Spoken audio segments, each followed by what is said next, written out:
Tour Down Under 5 or 10 years ago used to be used primarily as a preparation race for other guys, for bigger, older, more experienced riders who would be targeting the spring races, for example. They'd come down to Australia and they'd cuddle a koala bear and they'd hold a little baby kangaroo, and then they'd just use this race to start preparing for the season. But that's changed now, and people want to come here and they want to win. Imagine the importance of the yellow card in the Tour de France. There's 3 7-day stretches in the Tour de France.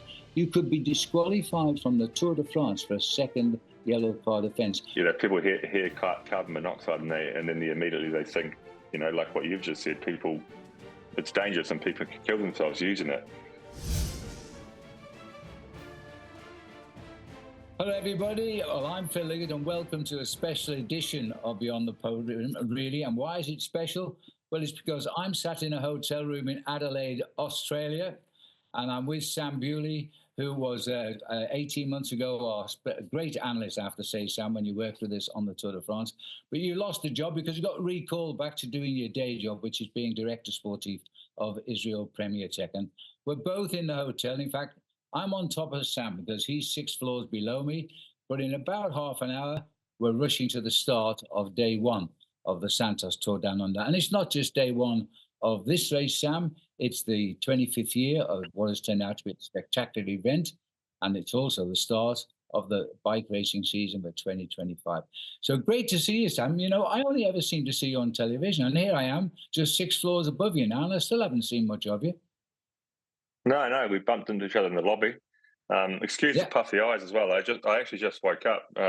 Producer told me that we were on at 7, but then apparently we were on at 6:30. So I'm a bit 25 minutes late, but good to be here with you again, Phil. Obviously, it's been a little while now since we chatted on this, but good to be here. Good to be at Down Under. Looking forward to it. Actually, we're here as defending champions, so obviously we've got big ambitions at this race. So looking forward to getting it started today. Well, we're going to get around to that in a moment because we've got quite a lot to pack in today. Jonas Vingegaard's made an announcement about he wants to possibly see the ban of the use of carbon monoxide inhalation, and we're going to talk about that a little bit. The introduction of the yellow cards. We've already had one this week on the Women's Santos Tour Down Under, and I need to understand it a little bit more too because I'm not too sure how they distribute these yellow cards. And of course, yes, you are the defending champions. And we've got a young superstar everybody's talking about here, 18 years of age. Are we witnessing the arrival in his first world tour of a junior mountain bike and road race world champion in Albert? I've forgotten his name already. So Albert Philipsen. Another Philipsen. Yeah, that's it. Yeah, okay, another Philipsen to worry about. Exactly. Let's, as you can probably see over my shoulder here, it's literally just broken dawn and the sun has come up. I think you're in for a hot first stage. Probably in the region of about 90 degrees is going to reach today. The opening stage, now you did surprise. I remember talking to you halfway through in the lobby again last year when Steve Williams was looking a likely challenge. And you told me your words were, you ain't seen nothing from him yet. And you were right. He stormed up the Wollonga Hill. Of course, we're using again this year. And he stole the race. Do we see a repeat this year? Has he got the challenges you might beat him? Is he worried? Is he confident? Yeah, he is. I mean, Tour Down Under was the start of a breakthrough season for him. Actually, we came here last year with a couple of different options, and maybe he wasn't our first option. We had Corbin Strong, who we were backing in, and he got ill, and we switched across to Stevie, and then he got the job done, and that was the start of a breakthrough season for him. Like I said, he won Flèche Wallonne later on in the year, and then he won Tour of Britain. So he's not under the radar anymore. We've certainly lost that card. But so we're here to try to win again with him, and there's no secret behind that. We don't have to hide anything, and he knows, he understands the occasion. And of course, he feels differently coming into it this year when you are defending champion. But we brought a good team down to Adelaide to support him. It's a dynamic race. Lots of really good stages for our team. So and other teams. So it's hard to win bike races, especially World Tour stage races, but that's why we're here. So we're confident, and thankfully the like you say, Phil, the weather's going to cool off a little bit. Today's hot. Today's going to be 30 odd degrees, or not like you say 9 degrees Fahrenheit. Then it's going to cool off a little bit. So not good for me. Good for me, at least, when I'm standing around eating a hot pie before the start of each stage. And of course, South Australia, famous for his pies. Poor Sherwin, that was his first job when he used to work on this race with me. Sam, the challenges. Last year, it was a good battle with Jonathan Navez, and he's back. But the depth in field, to me, is full of young riders. Do you know, we've got 66 debutants riding this year. The teams seem to be sending the younger elements of the World Tour squads now rather than the old hands. For example, there's no Pogacar, there's no Vingegaard, there's none of the real big names from the Tour de France. They seem to be altering that attitude on how they approach this first race of the season. Well, it's changed a little bit.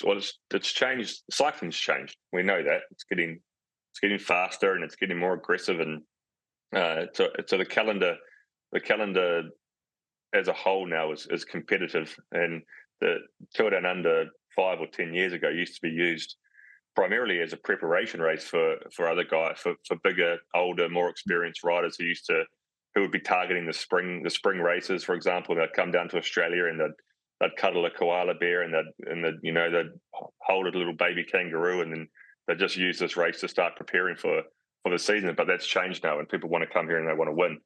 And young guys are the ones who are super motivated, and young guys are the ones who want to start the seasons with top form. So, now that's the reason teams are coming down here with young teams, with competitive teams, because they want to try to win this race. So it's a real shift in the mindset of racing, especially here at Tour Down Under. And we saw it last year with Isaac Del Toro, who was his first race as a professional with UAE, and he won stage 2.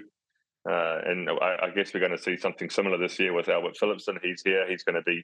No one knows how good he is yet. Obviously, we know he's the big talking point, the new young talent coming through. But it's his first race as a professional, so you don't know what to expect from these kind of guys. But I'm sure his team does, and they come down here with ambition. So it's just a shift in the mindset of racing now, and it's going to make for a competitive Tour Down Under. And we saw it a couple of days ago. We had the Critérium that they have every year. It's not part of Tour Down Under, but a bit of a precursor. And you could just see the speeds that they were racing there, and the intent of the riders.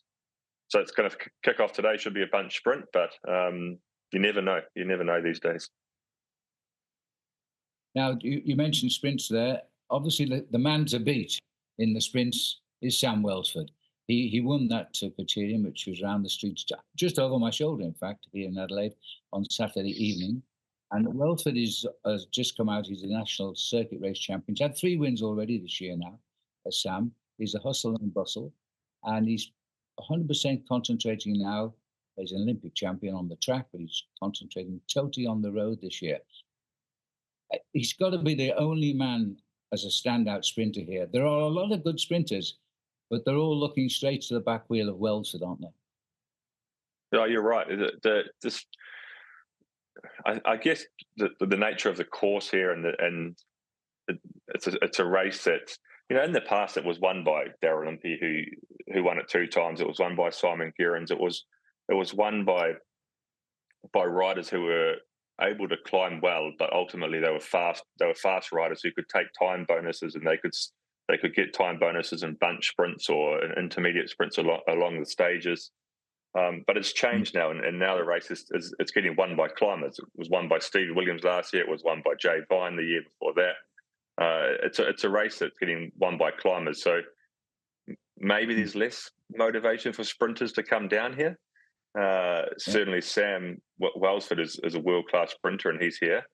And then the sprint field itself doesn't have a whole lot of depth, but it's got like a lot of second string, still really fast guys. So, I mean, I guess to your point, it's going to be hard to beat Sam. He's shows how fast he was in the crit the other day. He rides big gears. He's a strong guy. So we probably can expect him to win today, to be honest. And again, maybe the day after. But yeah, he's going to be really, really hard to beat in the sprint stages. But like I said, the route is dynamic, and there's opportunities to expose him or put him under pressure, or put his team under pressure, and reduce groups, and have smaller pelotons come into the line to sprint, and that plays into the hands of our team again, with either Stevie Williams or Corbin Strong, and also other teams. So it all depends on how the teams want to race it with their ambitions. But certainly today, kicking off with the first sprint stage, it's you're going to see Big Sam with his big gear on, and it's going to be hard to come around. The actual race route, though, is showing that Stuart O'Grady became the race director after 2020 and interrupted a couple of years of COVID. And now he's found his legs here. He's won the race twice. He won the first race 25 years ago, back in 1999. That set the trend for the race, the success of the race. And it is an outstanding success. There's no question about that. But he's brought the mountains into the race. Mike Turter, the previous race director, he was not too keen to make it too hard too early. He was afraid the riders say, we're not going. It's too hard. We're not going in January to race at the limits they're expecting us to race at down there. But they've altered the whole attitude to the way they train them. There's 66 guys in this race for the first time. And amazingly, Sam, it includes Kwiatkowski. And he's one of the oldest riders in the race. And I cannot believe he's never been to Australia. Last year, it was Bauke Mollema went to Australia. So I said, to them, at last, guys, you found where we go in January. And they look very fit. They're as slim as you can be.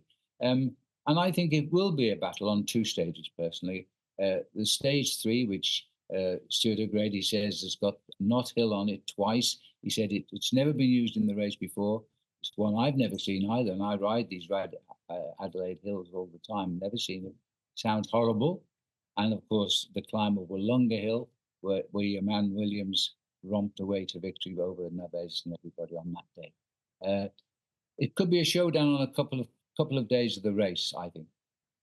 What's your opinion? And definitely stage 3 and stage 5 are the standouts. Of course, Wollonga is, everybody knows Wollonga, that stage has been in this race almost every single year, and it's decisive, and it will decide the overall winner. There's no doubt about it.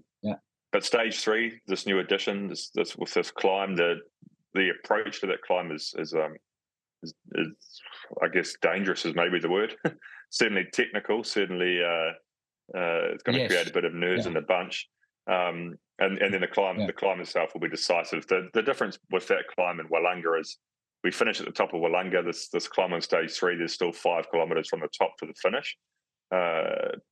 Very similar to the stage they've used in the past of the corkscrew. So it's going to be a stage that's going to play a big part in the race, and there's no doubt about it. But stage 4 as well. Stage 4 down to Victor Harbour we did in 2023, and then 5 GC riders rode away on the final climb. It's still 20k to the finish, but they held off a chasing bunch and won the stage by 10 or 15 seconds, and that also shaped the GC. So there's lots of opportunities in this race, and that's what's cool about it. Stage 2 is a flat stage, but it can be super windy out there in Tanunda. So stage 3 and stage 5 certainly stand out as the big ones. But there are opportunities to exploit teams or exploit riders throughout the whole week, which makes it exciting. And you've got to think about what you're doing as a sports director or as a bike rider. So it should be a good week.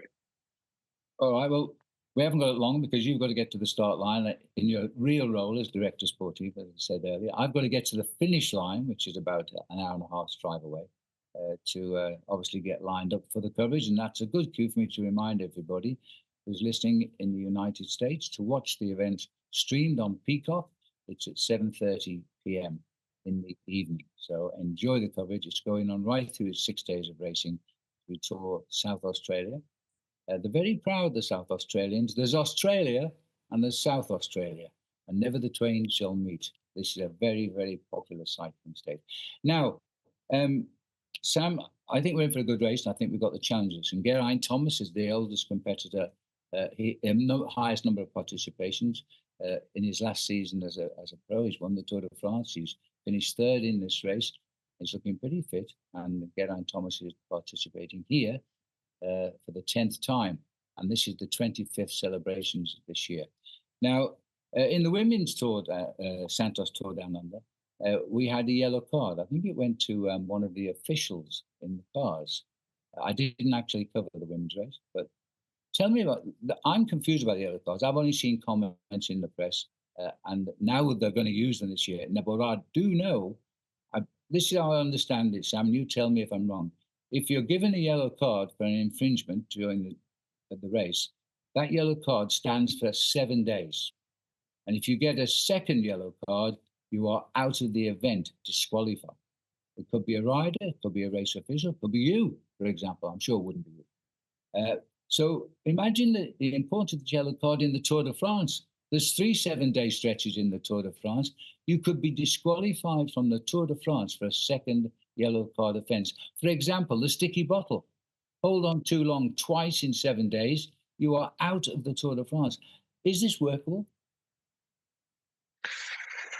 Well, I mean, if you want me to explain help you understand the yellow card system more, you've asked the wrong question, because I've got no idea really either. It seems like it's going to be an interesting system that's been introduced. I mean, I guess I understand the intent behind it is to try to make things safer and to stop people from, getting away with things they shouldn't be. But I mean, the way I see it, it should be introduced mainly for racing incidents, for people who do ridiculous things that cause crashes or cause injuries. Of course, there should be a consequence for that. A sticky bottle is like, I hope that they don't just flick you a yellow card just for doing a sticky bottle, because it's just something that happens. And of course, maybe you should get a warning, and then the yellow card could follow if you repeat infringe. So yeah, it's going to be interesting to see what they do with it. But it is. I guess it's planted the seed in all of our heads, and so even doing that itself might have a positive impact on the way that people race and the way that officials behave and all the little things they do. But hopefully, the main thing is that. Sorry. No, I'm sorry that we do have a delay, even though you're only 6 floors below me in the hotel. I would anticipate this yellow card would likely more apply to the sprints and the irregular sprinting of the riders. But possibly one of the points I made, it's a 7-day period between 2 cards. You get 2 cards in 7 days. The penalty is you are out of the event you're taking part in. Well, the women's race, that's one of the ways it's is going to be used. But you can also be kicked out of races if you receive 3 yellow cards across a 3-month period, or six yellow cards across a season.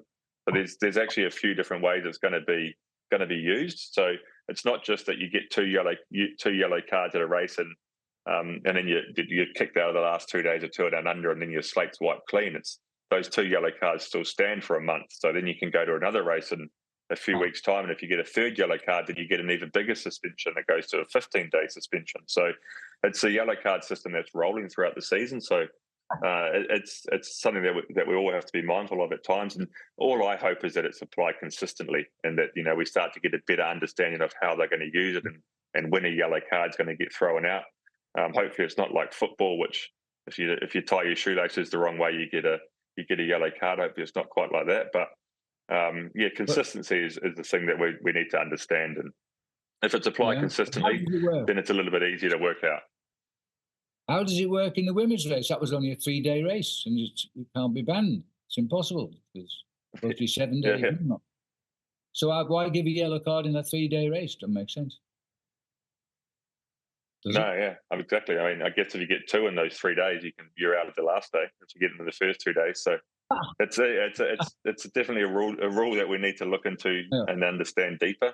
And they did a trial period last year. To be fair to the UCI, they gave us a chance to learn it, but I don't know how many people paid attention to it, because we probably thought it was all a load of crap. But anyway, it's not. It's here. So we'll have to learn it.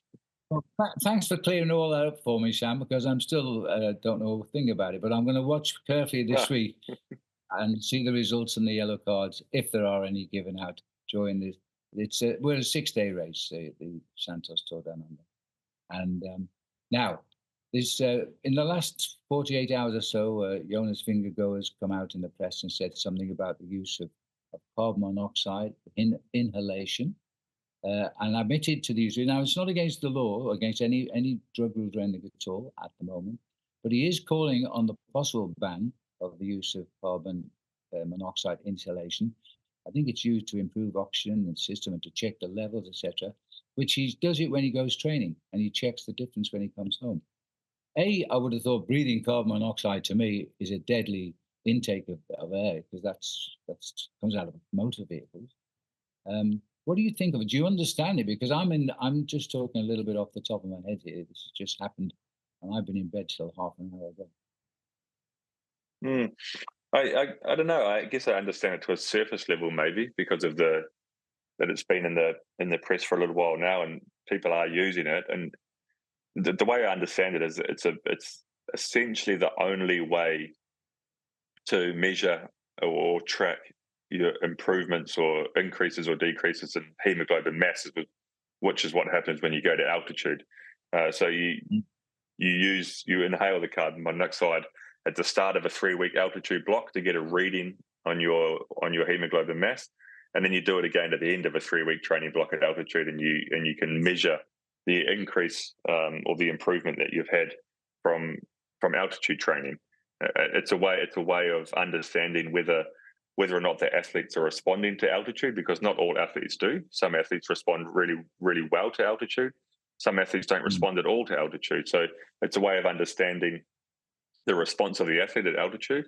But of course, it's also something that people could use on a daily basis without having to be at altitude, sit in a hotel room and have the same effect. So it's definitely something that's new to cycling. It's something that's been talked about more and more. It probably has, if it's used just as a measure, it's probably very similar to just doing a blood test to understand, if you're getting sick or why you're performing in a certain way. So, but if you use it, if it's abused and it's used and abused, then we're going down a completely different conversation, a different discussion that shouldn't be allowed. So it's going to be one of those things that I'm sure the UCI and WADA. No, it's not against the law. It's not illegal. Exactly. So can I ask you, does your team do it? As far as we've used it, we've used it to measure hemoglobin mass at the start of an altitude camp, at the end of an altitude camp, just to understand. Like I said, just to understand whether our athletes are responders or not. There's no risk, because carbon monoxide is what comes out of a motor vehicle, and it's a way people commit suicide, by sitting in the car with a pipe through the window. So is there no danger involved? Well, I think like anything, if you do too much of it, probably. But if you do it with scientists who understand how to use it, and you use it just to get the measurement. Sorry, I'll close the curtains. Yeah. I'm on the other side of the building to you, it looks like, Phil. But yeah, teams use it just to measure, and that there's nothing unsafe about that. It's used with under professional guidance with the right machines. But yes, I'm sure if you inhale carbon monoxide way too much or for too long, it's definitely dangerous, and that should not be allowed. So, the obvious thing to do is to take out all concern and ban it. But I guess that would be the simplest way to do it, or it has to just be under a measured environment and understood. If you ban it, how do you test for the use of it? And then is it possible? No idea. You'd have to ask a scientist or a doctor that. I got no idea how that works. I guess. I don't know if you can. Yeah. It's certainly a developing story. It's going to get a lot of publicity this year, I think. And now that Vingegaard has come on board and said what he said, and admitted to using it, as you have just, and it's not. Now, is it being built up as a big story by the media, or is it seriously going to be used? I think it is. It is. It's something new that people haven't heard of before, and people hear carbon monoxide and then immediately they think, like what you've just said, it's dangerous and people can kill themselves using it. It's for when it's being used, it's understood by the right people, and it's been and the right people are giving guidance. It is getting blown out of proportion, I think. Jonas Vingegaard certainly doesn't help when he goes in the media and says admits to him using it in the same way as we use it in our team to measure to measure his hemoglobin mass across a block of altitude training, but then points the finger and suggests that other teams are doing it in a different way. That's not helping. So that's why it's getting bigger and bigger in the media. So yeah, it's going to be a story that continues to go throughout the season, and at a certain point, something's going to happen, or a decision will be made to ban it. And I wouldn't be surprised if that happens. And if that happens, then so be it. I won't lose any sleep over it, and I'll continue to live my life as normal and just support the guys at races. Well, if you're going to live your life as normal, Sam, you've got about 15 minutes to get out of this hotel, get in that team car, and get your team down to the start line. The opening day of the Santos Tour down there. Sam, it's great to talk to you. I've had more conversation. I've been here 12 days and I've not seen you, and now I've spoken to you for 20 minutes, half an hour. So it's good to see you again, mate. And good luck with the team. We'll have to have a glass of wine later. Now we're talking. Don't forget that Steve Williams is the defending champion. He comes from Aberystwyth, which is where I once finished third in the Plinlimmon Grand Prix. Tell Steve that. He'd probably never ridden the Plinlimmon Grand Prix. It's a great Welsh town. Good luck to him. Good luck to the team, because you had a stellar season last season, and it all started right here with success in the Tour Down Under. So it's a big year for you in the World Tour as well. Now, let me remind you, we're on Peacock streaming from 7:30 p.m. So watch that every day, the Santos Tour Down Under. I forgot to mention about the only American taking part in this event. And I spoke to him earlier. I was going out cycling. He came up to me. I was about to get on the bike. He said, "How far are you going?" I said, about 150 meters, Magnus. That's his name, Magnus Sheffield. You can't forget him, because Sheffield is a city in England, and Magnus is very much American, and he's riding his second Santos Tour Down Under. And I have him marked down for a stellar season this year. He is developing so well, so quickly. So enjoy the coverage on Peacock of the Santos Tour Down Under in his 25th year. And I've covered every one. Oh, and by the way, you might catch a glimpse of Sir Mark Cavendish, because he's here. And I've never had more conversations with Mark. I commentated every one of his 35 stage wins in the Tour de France. And the other day he came up, sat down on the steps with me. I was the guy in the cycling kit. He was the guy in the T-shirt and shorts. I said, "Let's go for a ride, Mark." He said, "I can't go for a ride. I've got to go do some signings down the road." So he's a scout just like I was. Thanks very much indeed, Sam, and good luck to the team. Thanks, Phil. It was good to be on, and nice to see you, even though it looked like you were jumping in and out of a shaded tree with your lighting. But regardless, nice to catch up. And I'll see you at the finish line of today's stage, I guess. You will. For all your cycling content year-round, subscribe to NBC Sports YouTube page. We got it all.